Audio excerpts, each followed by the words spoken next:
আর্জেন্টিনার এক প্লেয়ার আন্তর্জাতিক ফুটবলকে বিদায় জানিয়ে দিয়েছেন। কে সেই প্লেয়ার, তার নাম জানতে হলে অবশ্যই ভিডিওর সাথে থাকতে হবে, সঙ্গে থাকতে হবে। আর যদি ভালো লাগে অবশ্যই লাইক কমেন্ট শেয়ার করে পাশে থাকবেন। 2026 সালে বিশ্বকাপ ফাইনালে হারার হতাশা এখনো পুরোপুরি কাটিয়ে উঠতে পারেনি নিকোলাস উতামেন্ডি। তবে অতীতকে পেছনে ফেলে নতুন অধ্যায় শুরু করতে প্রস্তুতি নিচ্ছেন তিনি। এর মধ্যে রিভার প্লেটের হয়ে অনুশীলনও শুরু করেছেন।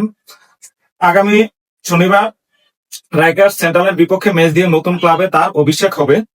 তবে এর আগে আর্জেন্টিনা জাতীয় দলের নিজের অধ্যায় ইতি টানলেন এই ডিফেন্ডার।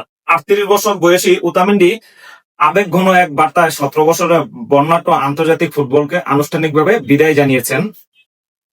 আর্জেন্টিনার জার্সিতে উতামেন্ডি খেলেছেন 139টি ম্যাচ। 2022 সালে বিশ্বকাপ এবং 2টি কোপা আমেরিকা শিরোপা জিতেছেন তিনি। কিছুদিন আগেও শেষ হওয়া বিশ্বকাপে আর্জেন্টিনার দলে ছিলেন, তবে ফাইনালে স্পেনের কাছে 1-0 গোলে হেরে গিয়ে শিরোপা ধরে রাখতে পারেনি আর্জেন্টিনা। আজ আমার পুরো ক্যারিয়ারের সবচেয়ে কঠিন কথাগুলো লিখতে হচ্ছে। ছোটবেলা থেকে আর্জেন্টিনার জার্সি গিয়ে চাপানোর স্বপ্ন দেখতাম। আমি আমার আত্মা, অগাধ গর্ব ও কোটি কোটি আর্জেন্টিনার কাছে এই জার্সি আবেগ ও দায়িত্ব মূল্য অনুধাবন করেই একে মাঠের লড়াইয়ে আগলে রেখেছি। কথাগুলো খুবই ভালো লাগছে। আর্জেন্টিনার এই সেন্টার ব্যাক আরো লিখেছেন, ভাগ্য যেন ঠিক করে রেখেছিল যে আমার শেষ ম্যাচ হবে বিশ্বকাপ ফাইনাল।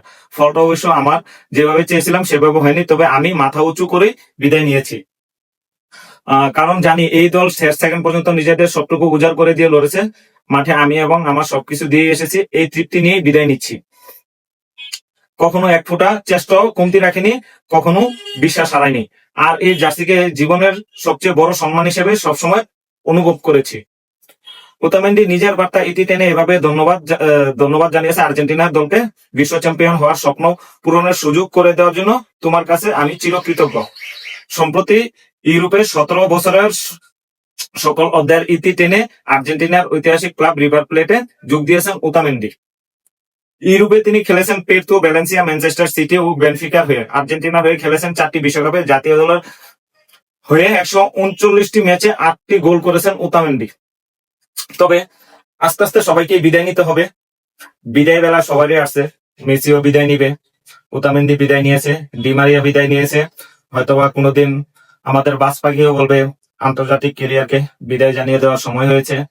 এইভাবেই যারা আমরা মেসির খেলা দেখে বড় হয়েছি বা আমরা মেসিকে ওই 2006 সাল থেকে দেখতেছি, সত্যি খুব কষ্টের বিষয় যখন মেসি খেলাকে বিদায় জানিয়ে দিবে। তখন অনেক দর্শক, অনেক ফ্যান ফলোয়ার আছে যে যারা চোখের পানি ধরে রাখতে পারবে না। তবে এই জায়গায় একটা জিনিস ডাউট আছে, কারণ এই ওয়ার্ল্ড কাপে মেসিকে যে শখ দিয়েছে, হয়তোবা 2030 ওয়ার্ল্ড কাপও মেসি খেলতে পারে। কারণ মেসির কিন্তু রাগ পুষে, ভিতরে পুষা রাখে মেসির রাগগুলা। এই রাগের খুব হয়তোবা 2030 সালের ওয়ার্ল্ড কাপও দেখাইতে পারে। জানি না বাকিটা কি হয়, তবে খুব সম্ভবত 2028 সালের কোপা আমেরিকা খেলেই মেসি বিদায় নিতে পারেন। হয়তো এর আগে ওই ম্যাচ গুলাতে সাব হিসেবে নামবে, হয়তো বা 15-20 মিনিট 30 মিনিটের জন্য খেলবে।